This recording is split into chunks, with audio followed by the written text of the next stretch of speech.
I think this will be a little better than over there. Feels a little better, doesn't it? I think. Hopefully. How are you today? Good. Good. This calc getting the best of me. What is it? Oh, business calculus? It's rugged. Yeah, it's rugged. I have some students that sometimes take it elsewhere to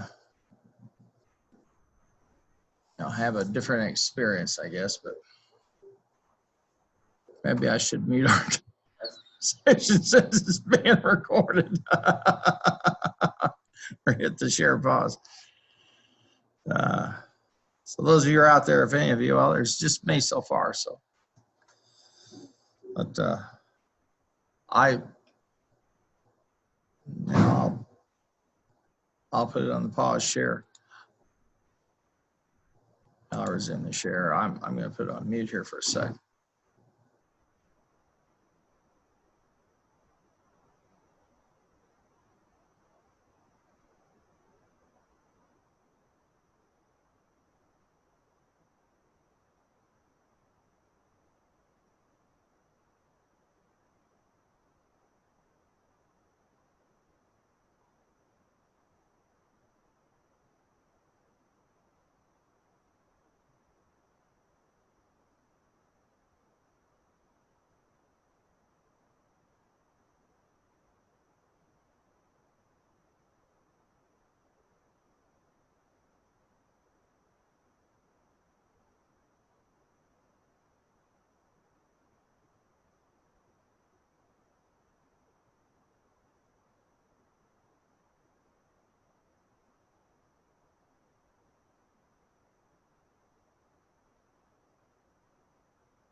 Okay, I'm going to mute myself. I see myself so far, just me. I think we'll have some more folks show up.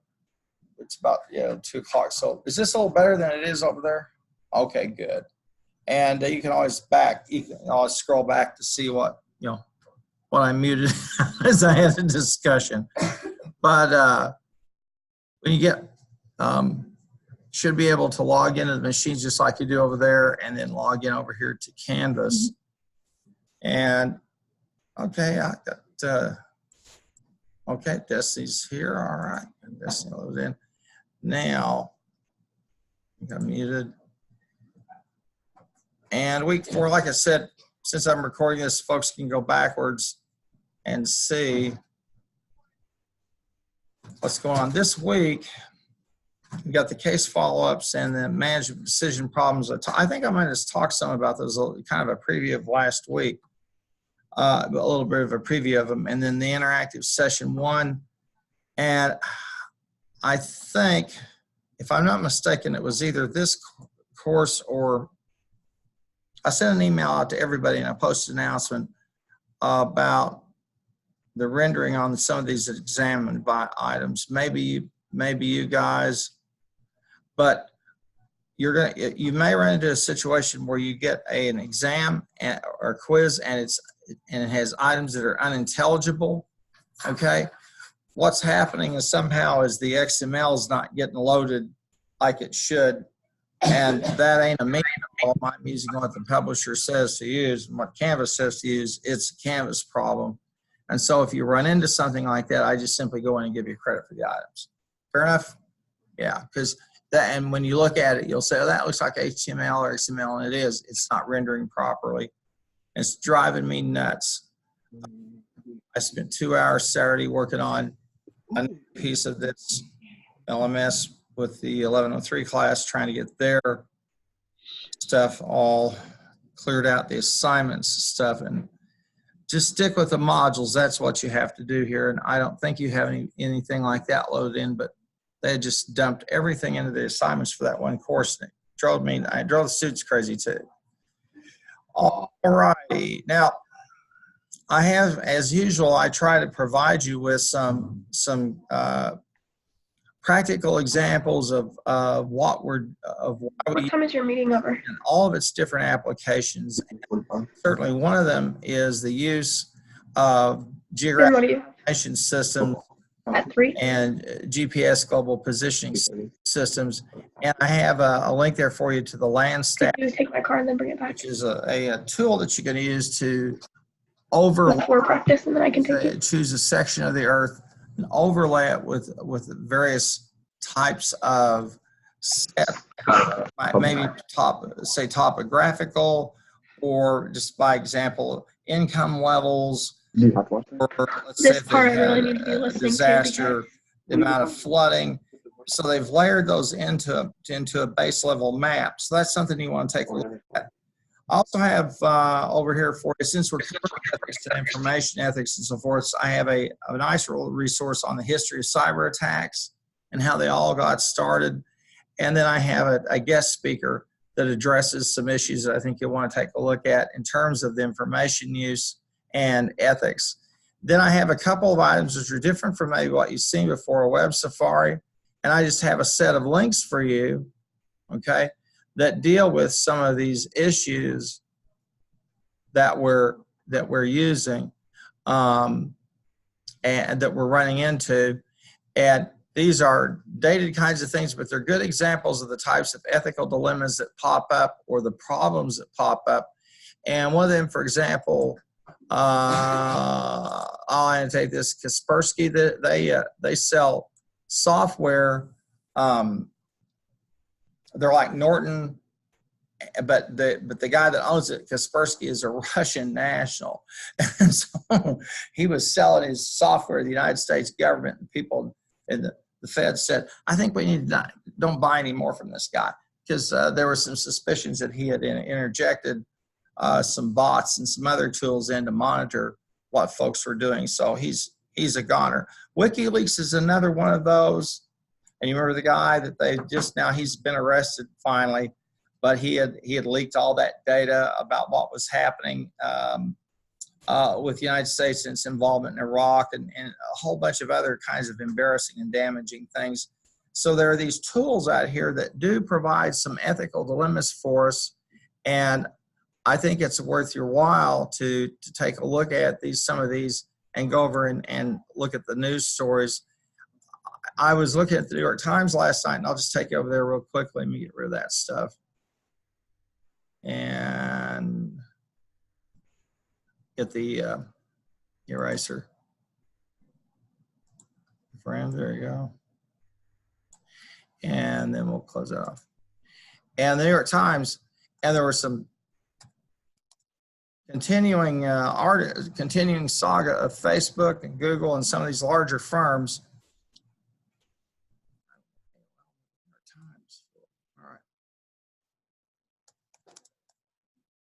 and some of the other kinds of issues that are arising with these firms.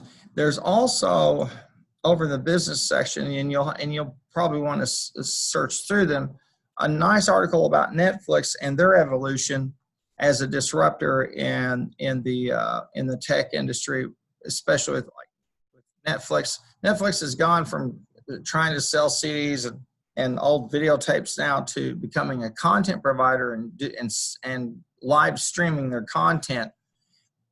And now not only what we would call a content amalgamator, but an originator of content.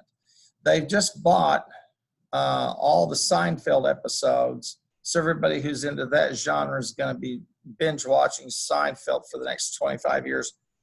Then they also now they've gotten into the movie business, and they're making short serials and movies. Hulu's doing that. As that space becomes, as we have the technology evolve. But I had some things over here that you would want to take a look at. And again, here's another one of those about the ethical use of information on what's a terrorist organization, how do they limit that? And then they're trying to balance off people's free speech, okay? And so I'll see these things. I've just quit using Facebook for the simple reason I got tired of seeing crazy stuff pop up on my Facebook page from former students and friends who thought, hey, it'll be fun, send him this. And then everybody, my friend is going, what is this? Why? So I go, okay, enough. I'm off of here for now. Then here's an online firm. They're trying to introduce a streaming service, but you're going to find just an ongoing. Let me pop over to the text section here, and that's probably going to be where we're going to find more of this.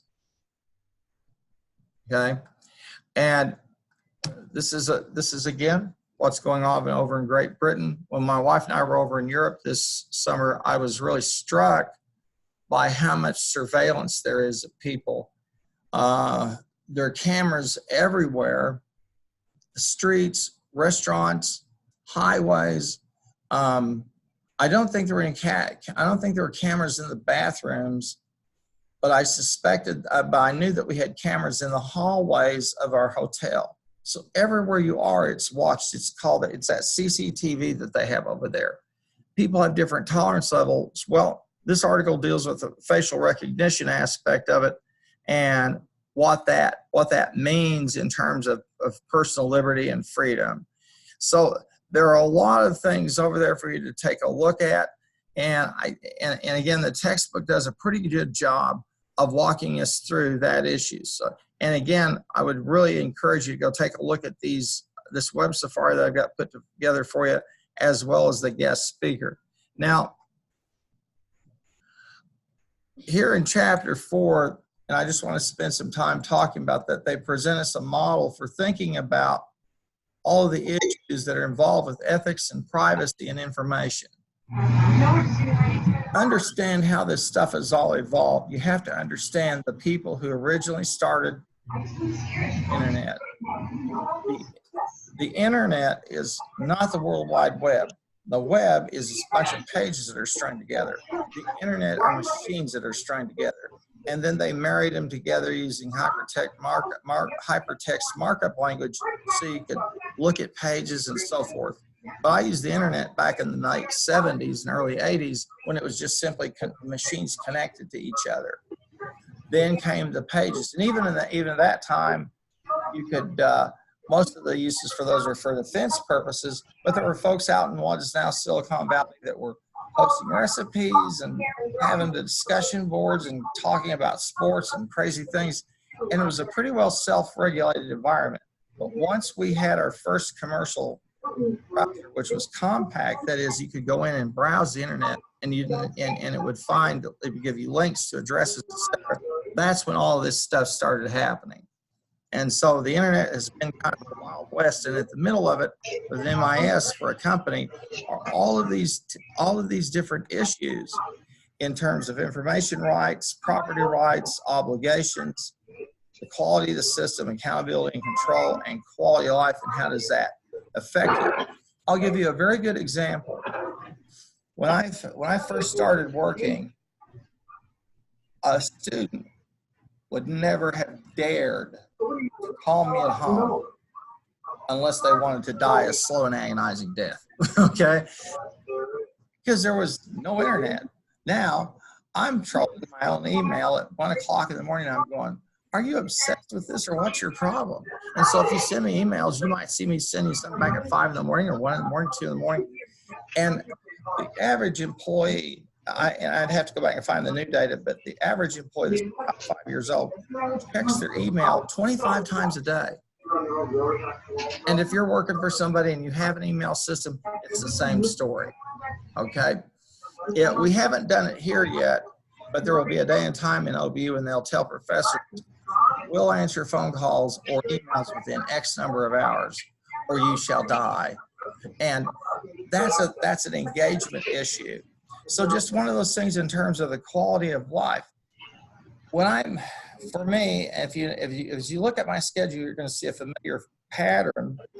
And one of them is Fridays, I don't do any office hours. And there's a reason. I'm doing 2 things Fridays. I'm 3 things. I'm either in a meeting over here or across the street, or I'm working for somebody out in the community, or I'm just simply grading work. And I can spend as much as, I think last Friday I finished up, I guess maybe 12:30 or 1 o'clock in the morning grading work. And my wife got a little hacked. That said, this is Friday. It's the weekend. What are you doing? And I said, well, I got work to do. Okay. So quality of life, you're going to experience this when you go out to work for somebody and they expect you to stay in touch, especially if they give you a phone or a machine or both, and they want you to stay in touch. So I think the quality of life thing is one of those. It's probably an area that it becomes a gray area of the line between work and home. I have a home office, so I'm working basically 24 hours a day, 7 days a week. I check my email, I do some work, I do some grading, I do this, I do that, and it drives my wife crazy because I'm not sitting in front of the TV, or we're not going looking at the parade of homes or whatever she wants to do that day, or whatever. And I might check a sports score, something like that. But that's just, and it just kind of happened to me. It was kind of like a creeping thing. One of those deals where just stuff kind of happens to you. And then one day I woke up and I said, I work 7 days a week practically. And it's an interesting thing. So this issue of quality of life is another one of them. And if you go to work for a large firm, especially one that's global, you may find yourself sitting in a meeting at 3 o'clock in the morning so that everybody in every time zone can be accommodated. And then it's the point where you ask yourself, do they pay me enough money to do this? Do I really want to do this work or not? And I've done some consulting deals where I had clients strung over all kinds of time zones. I worked for a school before I came here where we had students and faculty all over the world. And so students, a student in Australia who's 17 hours behind us, ahead of us, I forget, would want to know, why didn't you answer my email today? And I go back, well, it's because you crossed the international date line and your date's not the same as mine, and on and on and on. So this is one of these issues. The quality of life one, I think, is one that doesn't get the kind of attention that it deserves. But you can see the relationship between all of these and trying to balance them, okay? A key thing for all of you is going to be the question of, who owns my data? And you can see this right here at the information rights and obligations. When you submit your data and you register for somebody, read the fine print. And it will usually upset you greatly, because what's happening is they're saying they own your data, okay? So their data, you're not getting paid for using it. Now, at some point in time, somebody is going to find an easy app that you can put on your phone that lets you charge people for using your data. It's going to happen. It's just a matter of time. Your data are valuable, and folks, these folks, phone companies and just about everybody, I think they almost abuse people the way they do it. Property rights and obligations, that's another one of those, especially the folks that are in the, people that are in creative processes, owning their songs, etc. And you looked at that one article where they said, yeah, even Taylor Swift is okay with Apple, and she had a big spat with them because she wasn't getting paid for her music. And she said, I took the risk, I made the music, pay me or I will sue you. And so that, again, there's a variety of these kinds of issues that are involved. I wanted to walk you through, and then you see some of these different trends. This is another ones that raise these questions. And I think in terms of those, the question, the issue that's probably the one that's going to impact you the most, I think it's this: the ability to analyze your data. About a year ago, I started just jotting down. I'd go search for something, a product or a service, and I started jotting down the date and time I did that search, or I registered a website, or for this or that. And then I'd start to look, when will the first banner ad appear, or when will I get the first email? And that time has dropped from about a day down to, it went to about 12 hours, and now it's within about 90 minutes. I can go out and search for something, and I'm getting an email about that product or service. I'm seeing a banner ad pop up. Now, for marketers, what they're saying is, I'm trying to provide a service or product to you, and I'm trying to find out if this fits your preference. For other people, they say this is creepy because it's like I'm getting stalked. Okay, so that's going to be one of those big tasks and ethical issues that businesses are going to have to come to grips with, is this question of data analysis, and how quickly and how much we can process this data. And we really haven't even seen the end of it. I think if you've had a class with me, and I probably talked about it before in here, the folks at Esri and their Esri Tapestry, is that, let's go take a look for just a second, and I'll show what I'm talking about. Click on and open up a tab for a sec, and let's put an Esri Tapestry. Now, I want to say this: I like these folks because I've taken a lot of free training with them.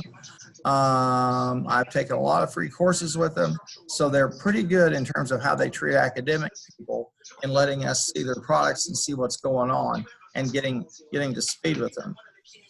And let's do the zip lookup. Okay, and you probably, if you've had a class with me, you've probably seen this before. I want you to understand something about this tool. Esri has an algorithm which allows them to mimic or to simulate the United States Census every year. The census is done every 10 years, but they have an algorithm and an ability to simulate it within a high degree of accuracy, which means if you buy their commercial product, you can be pretty sure you're about 95% there in terms of understanding where people in a particular neighborhood or block. Now, they show you the zip code lookup as you scroll on down here, and you've seen this before, okay? And what they do, what they're able to do is, in the commercial product, they can take a block, like a block of city blocks out here as defined by the census, and they can tell you everything about the people that live there, what they purchase, how old they are, their level of education, etc. This makes that an incredibly powerful tool if you're trying to figure out where to sell your product or locate or anything of that nature.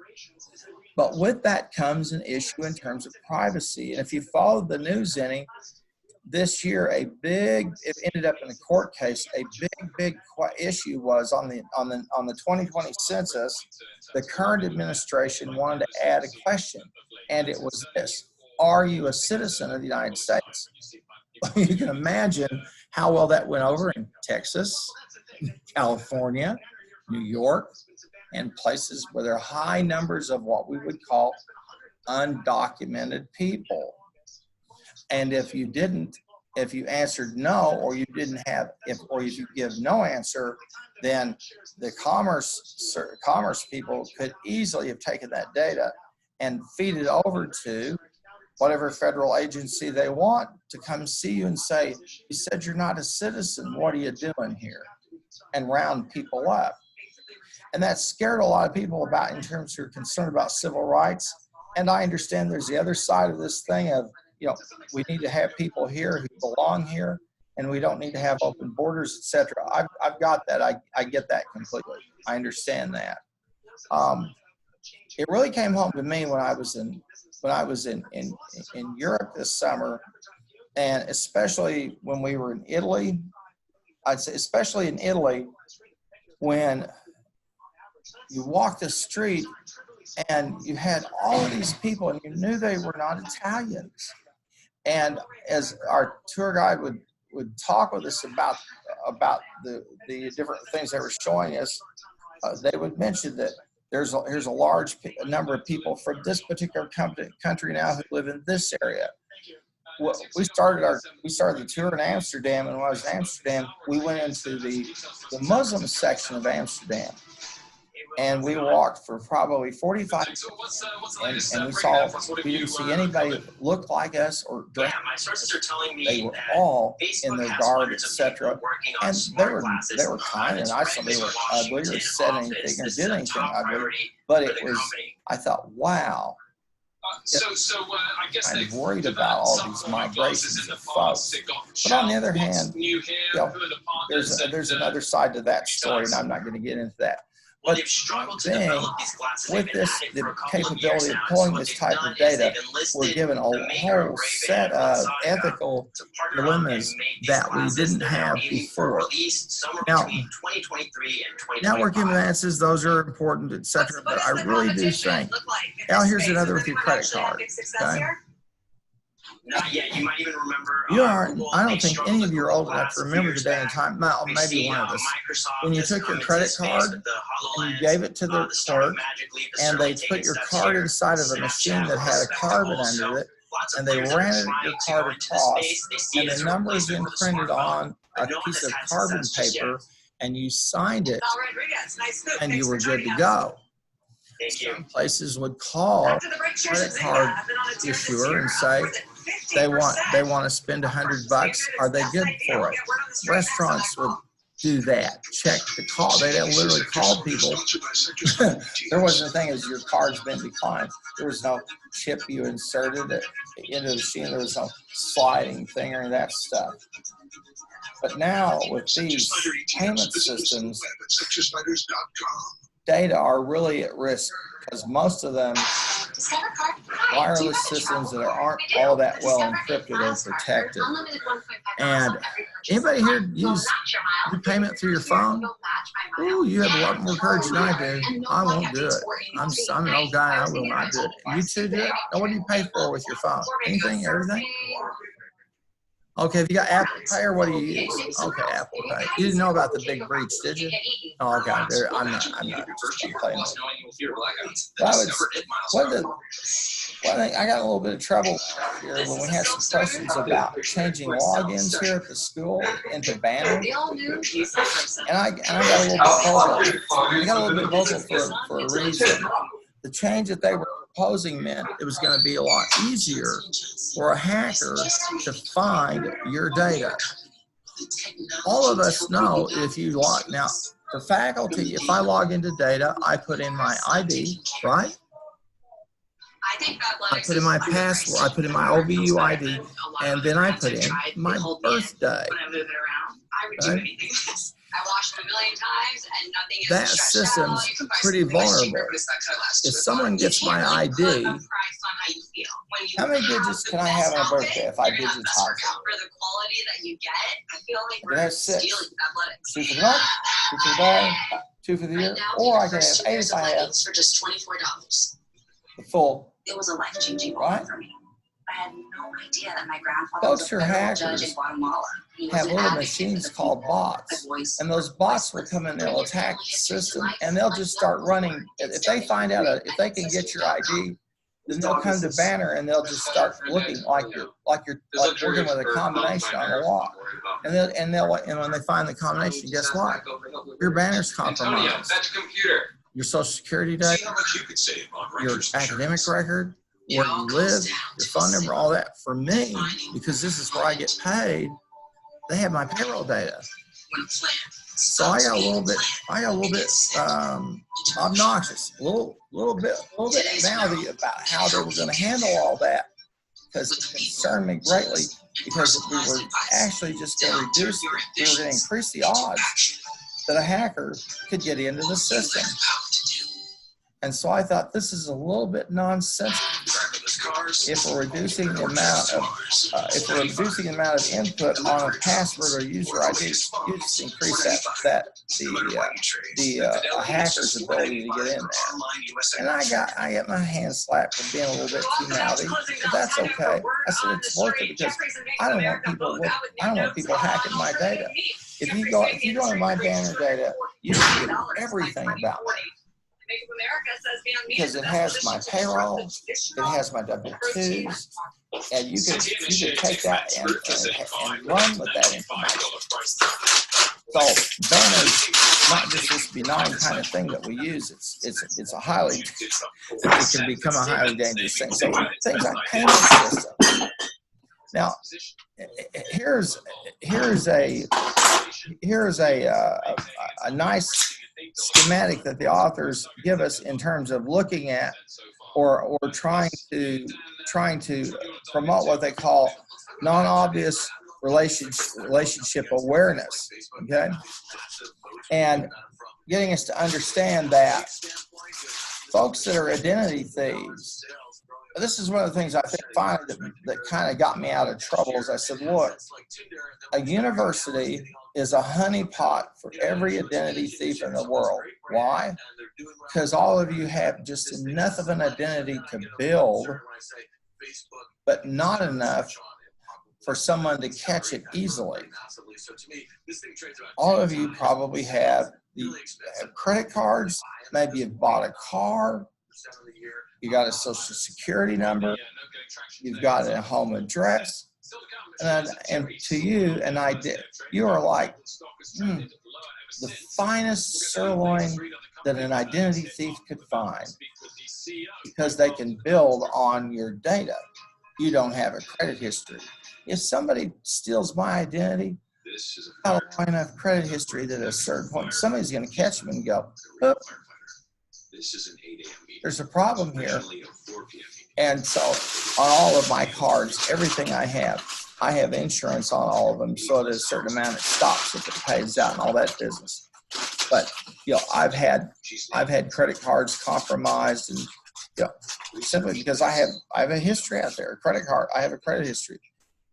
The folks that are identity thieves are not as interested in that as they are in building on an identity you already have. If that's made you concerned, I hope it does. Be careful about how you share your data, because this whole idea is we pull folks that are identity thieves will pull information from all these different sources and package them together. Follow? Got that? Now, this is kind of esoteric stuff, and it's not all that important. It's a little boring until something happens to you. And then when it happens to you, that's when the anger takes place. Anybody here live in a neighborhood where everybody's got Nest or videos? I do. All my neighbors have Nest. They have that little videos out front of their garage. You got them in their front yard, in their backyard. I got some problems with that. And I went to my HOA meeting and said, folks, I understand you're concerned about your kids and crime, but I really don't want you to know what time I drove to work or what I'm driving, or some of this stuff is just not your business. I got shouted down. So I went back to my corner and shut up. And we've had people out there who caught folks stealing packages, package thieves and all that kind of stuff. It's crazy. But they're all into surveillance mode, and everybody's watching everybody else. I guess they're safe. I don't know. I hope so. But that's a strange kind of feeling. I ask them, why do you all buy privacy fences that get blown down by the wind if you're all going to have cameras? Because they have those old things that get knocked down. They're expensive to replace. I said, get rid of all your privacy fences. Why do you need that? You can watch each other and see whatever you're doing or you think you're doing. It's strange.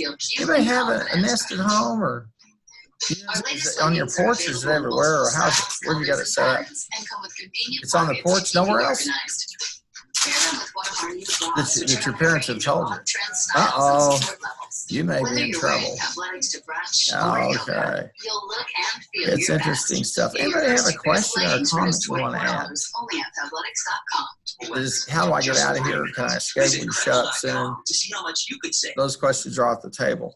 The authors do a pretty good job with these with this model about thinking about how we handle some of these ethical and social dilemmas, and they are real ones. And I'm not going to ask, but I would bet you some of you probably have had some experiences in other kids who got bullied on social media. And we had one of our neighbors, she was posting all kinds of stuff. Her daughter was getting bullied on social media. Well, come to find out, her daughter posted some pretty racy pictures on Instagram and then got upset when her boyfriend wouldn't delete them. I said, they called me and said, you're an expert in this. What do you think? I said, well, I think the boyfriend, you can get rid of all the boyfriend stuff, but I don't think you'll be able to, you might spend 20 years tracing out everybody else who shared that. And I said, once it's out there, it's out there. Never forget that. So I've said this before and I'll say it again. If you friend me on social media and the first time I see one of your drunken parties or you're all crazy, I get stuff and I go, you went to OBU? Where did we fail you? And I unfriended them immediately. Because what happens is I get friends of mine that went to school here in gentler, kinder, and quainter times who go, what are they doing up there now? And I don't want the president to start getting phone calls of wild kinds of stuff going on. Or am I teaching y'all to be infidels or communists or Lord knows what? So I just delete them. So you're going to be a friend of mine. I don't want to see any pictures of you unless you're in church, Holy College, getting married, or whatever. But don't send me your latest party photos because I don't want to see it. And think about it if you post them, because they're out there for good. It was really sad what happened to that lady's daughter, because she was really upset about it. And she felt very victimized, and she was, but in the end, she's the one that took the picture and sent it. I didn't say that to the parents because I knew that her daddy come over and whoop on me for a while. Because it was the boy's fault. I don't know. Was it? What do you think? Who was stupid there, him or her? She was. Yeah. So, and it's the same thing with men. I'm that politician. You remember him? He had a thing for showing off his family jewels. And I'm thinking, are you not thinking you're a congressman and someone's not going to show this stuff to somebody and the news people get a hold of it? Some of this stuff I want to ask them, what in the world are you thinking? Well, here are some of the laws and the authors give us this. Now, let me say this in retrospect. The laws that protect us are very, very loose compared to the laws that protect consumers over in Europe. Europe is especially tight in terms of how they protect data, personal data, and that's why if you read, if you follow Google, especially Google and Facebook, they're constantly getting fined $600 million by Finland or Holland or England or somebody for some kind of a violation of their rules. They're very strict about personal data over there. Over here, it's like the Wild West. And that's an attempt on our part to try to balance off our personal freedoms versus the need for people to have data. Now, I can tell you the one where I've worked the most with I work in commercial debt collection a little bit here or there, and the one that I know I'm most very familiar with, and I'll show you that one, is the Fair Credit Reporting Act. In my opinion, there's nothing fair about it.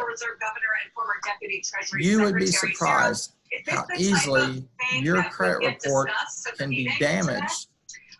The repo rate. Yeah, How many of you ever bought a car? Anybody here? That is going to get Bought a looked car, at because, as you bought a pointed out, house. Sarah, Bought a car, bought a house. wholesale funding You market of course know that when you did that, they pulled your credit that, report. did Now here's one of the rear its rules, head, and I won't during tell you the who the financial agency crisis. is, but they There's make a me question crazy. really of liquidity, If you pull a credit report, they actually count it against your reflects. score. Now, I agree that technical How factors crazy is could be at that? play, but as you know, How you know, fair that is rate that? has really hovered.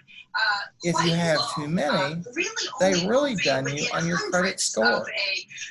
Of a percentage point now and then. You know, So to all see I can this say kind of is, upward hey, pressure, yes, and of course the this is credit something, score that impacts the New York what? Fed obviously How has much you its can eye on, borrow, but yes, it the impacts FOMC the rate of will be interest looking that you at it as pay. well. You'd be surprised the stuff that can damage your credit report. And if you don't subscribe to a service that will check your report for you, you need to do that. And on about once a year, check your credit report. I've checked it in the past. I've found people that had the same name as me or the same name as my wife. And I'm looking at these things, derogatory things. I'm going, that's not me. I wasn't living in Tyler, Texas last year. I was in Oklahoma City. And so we need to correct this. And I know the ins and outs of it well enough to know kind of how to get that done. But if you don't know, not good. So be very cautious about that. If you buy stuff, the credit that credit system, it needs a lot to be fixed, and some of it's can be bad. Yes. Not resilient to a tax shift, a settlement. Where I check mine, I have a bank account with a Bank of America, and they give me a free FICO every 6 months. And so that's what I do. You can pay services to do that, but if you can find a financial institution like where you bank or something like that, I would recommend you do that. There are services out there, but you want to make sure. Yes, Peggy, you were going to say something. Credit Karma is a good one, yes. Yeah, they're a good one. Yeah. Yeah. So one of the things I learned is,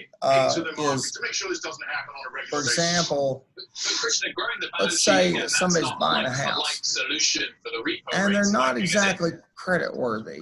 Well, some of the credit agencies will, let's say our mortgage lender will allow the mortgage lender to take you and run you through another system that be out in the sticks somewhere or off, not the main line, maybe in a different region, and shop that and see if they can get a better score for you.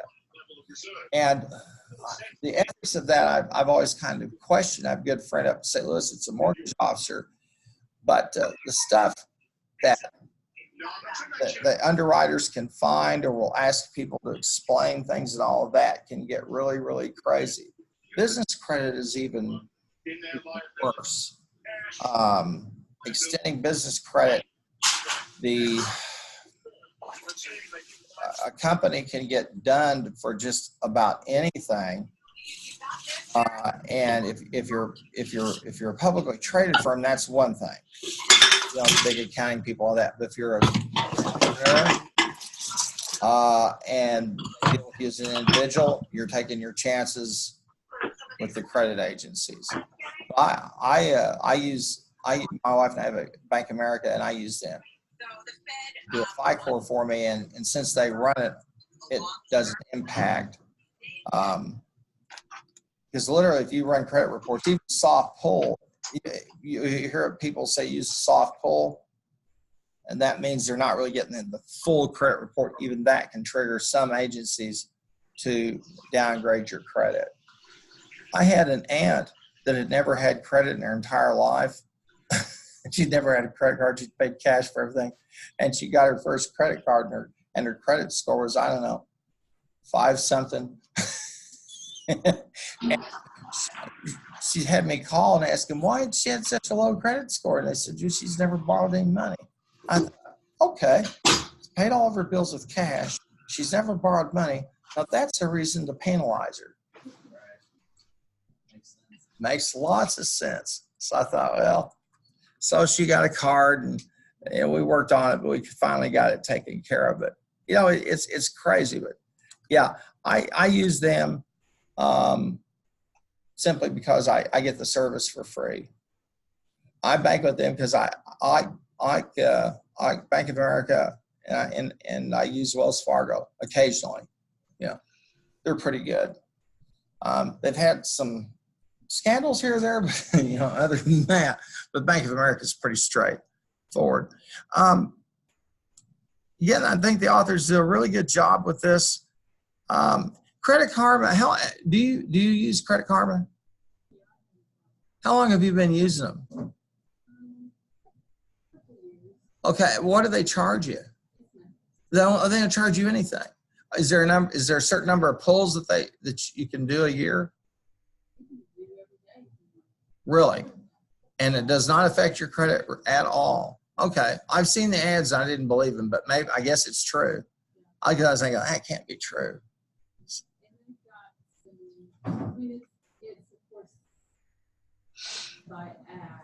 Okay.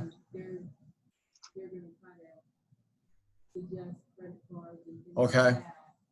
But you can see what's on your account through a couple of different agencies. Okay. So you can see if it's accurate. Okay. Okay. Anybody else use Karma or use a service? What service do you use? Credit? Okay. Anybody else? They must be pretty good people. And how often do you check your credit report? Okay, just to see. Does it fluctuate too very much? No, it doesn't really. I budget. Okay, so you do what you should do, and you're good, honest, and you're not out there going wild with the credit card and that stuff. Okay, yeah. I won't tell you the company. Yes, go ahead. Oh, okay. So they give you some coaching stuff and educational stuff. Okay. Anybody here taking Doctor's financial planning course? None of you? Oh my goodness. It's certainly you want to take it if anybody done Financial Peace University. Those are good ones to learn how to do family budgeting and all that stuff. Trust me, it'd be a shame if you learn how to handle everybody's money but your own. That would be a tragedy, wouldn't it? That would be a tragedy. Anyway, the authors walk you through some of the specifics of all of this, but I want to also take you over to this other part when they talk about the 5 moral dimensions of the information age, and as they walk us through that issue.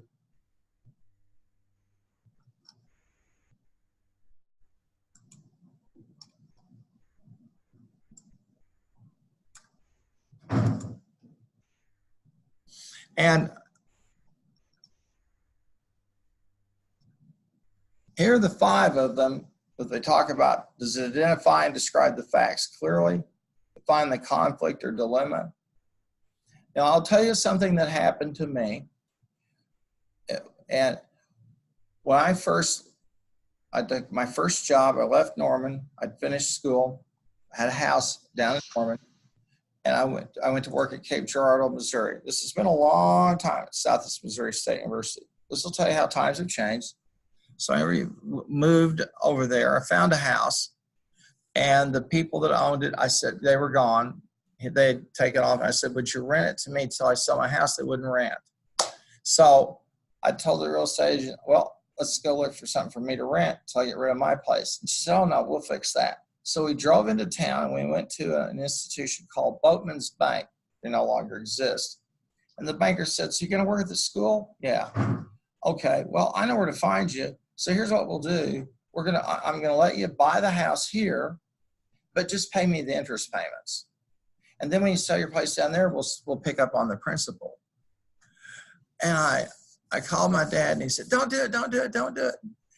And well, it sounds reasonable, so I did it. Well, it all worked out. I lived on ramen noodles for a while.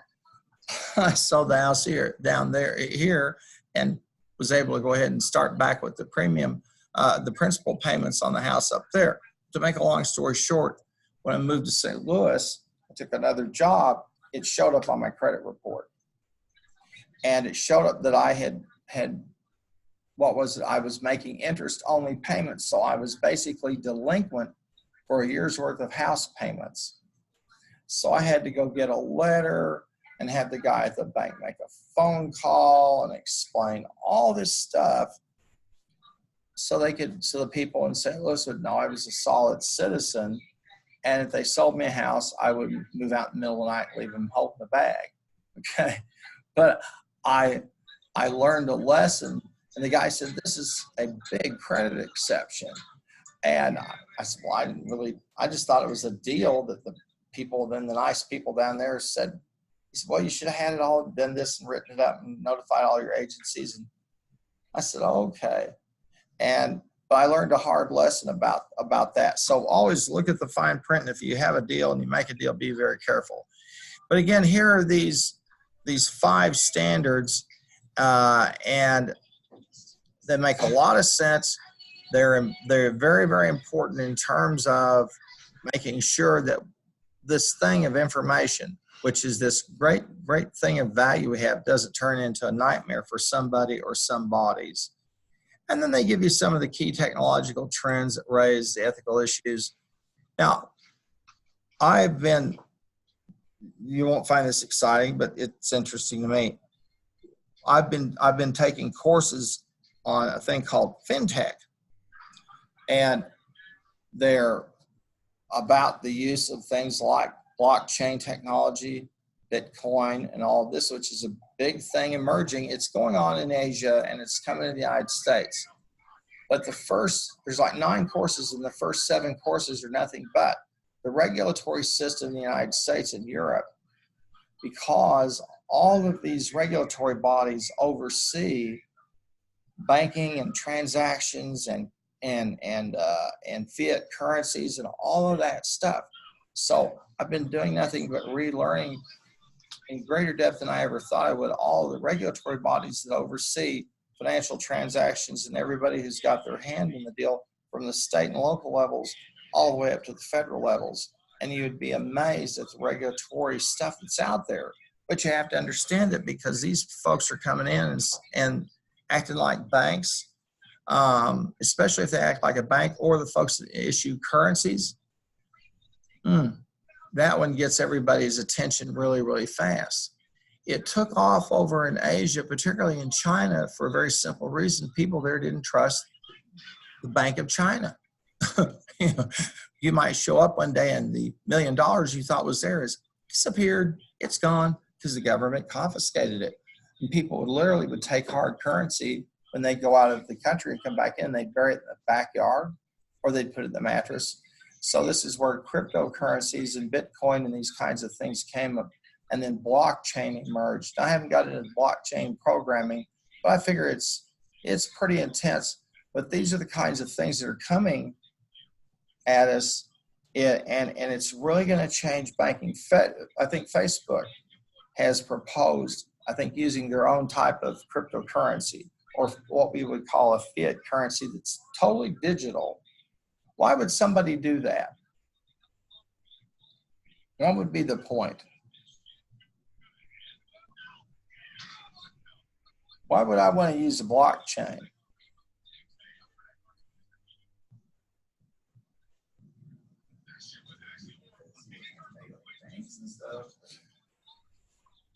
The primary reason exactly is to get rid of the middleman, so that the intermediary is no longer a financial institution. The intermediary is the algorithm. If you go out and you read something about it, you'll go, whoa. And so you can understand why banks would be really nervous And governments would be really nervous. Governments would be very nervous because they want to do what? The government wants to know what you do with your money. Can anybody tell me the transaction amount that triggers a federal inquiry at your bank? There's an amount that triggers an inquiry. If you withdraw $10,000 or more, the Federal Bureau of Investigation, the SEC, and the Treasury Department all get a report from your financial institution about what you did with the money. Was it in cash? Was it a wire transfer? Why do you think they'd be interested?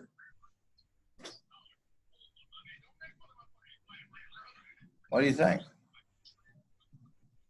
They're looking for bad guys.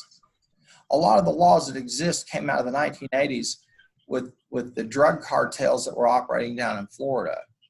Yeah, someone would go into a bank in Miami with sacks and sacks of $20 bills and open an account. That probably is a sign, I'm not sure where you got this, okay? But they'd open an account and then they'd move millions of dollars. Well, laws now track all that. So anytime you have a transaction of $10,000 in cash or wire transfer, or you buy, say you buy a money order or you buy a bank check, okay? If you buy a house and you got to put so much money down, when you go for closing, they'll ask you to bring a cashier's check for X amount of dollars for the closing and down and all that. Well, that triggers an inquiry because the government wants to know, why are you taking $40,000 out of your account? So your financial institution has to report that and tell them, well, they bought a house. If they can't explain it, then people in black suits come to see the president of that financial institution, and they have a nice meet and greet and go to lunch and start to ask some hard questions about financial transactions. So a lot of these things, the technology, these things are coming out here are going to change. And this one thing with this effort to remove intermediaries is going to really change the game in terms of financial institutions if it gets that far. Well, I think we covered this chapter pretty well. And stop for a minute and see, anybody have any questions or any comments that you want to add? Okay. Yes.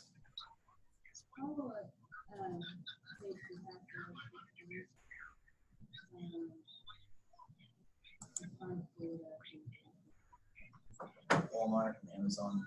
Uh-huh. I'm a little lost as to how that applies to this week's text. Well, it really doesn't in terms of this chapter, okay? It doesn't, but it certainly, I went ahead and added that case follow-up in there to kind of give us a mixture of something that was a little bit different, and I thought it would be a nice kind of break from just all the stuff about information about the security and ethics and all of that. So that's pretty much why.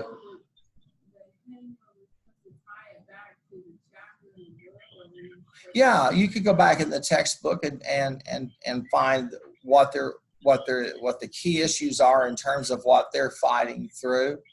And you could, as you look at it, huh? We're already having, it's kind of difficult to read through a whole book trying to find the key issues. Okay. We're already dealing with quite a bit of stuff. Well, I would, if I were you, I'd check. It would be better if we were dealing with a case that was structured to the chapter. Well, the case follow-up on that Amazon, I would say go back over in the index and take a look, and you're going to find what it's after. Now, I gave you some page references, and let's take a look at that. I'm just going to search the book for Amazon.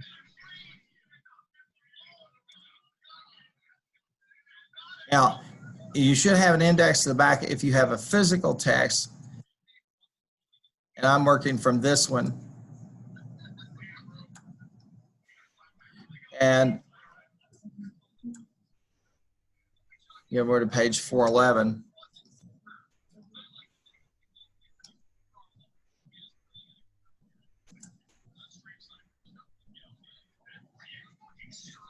And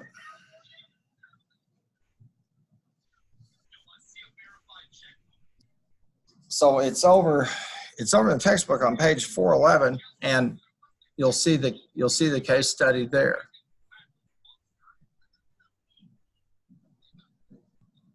But I put it in there just to kind of give you a little bit of a break from just all the stuff over on chapter there in chapter 4. Did you find it? Yeah.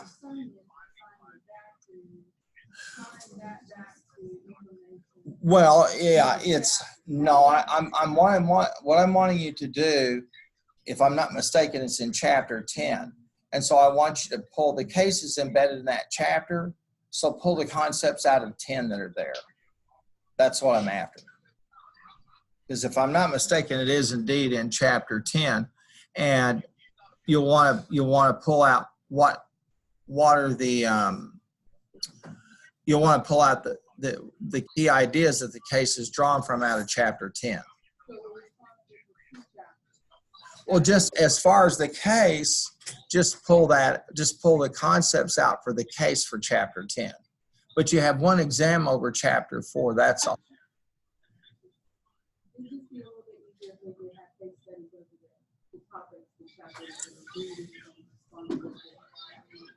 Oh.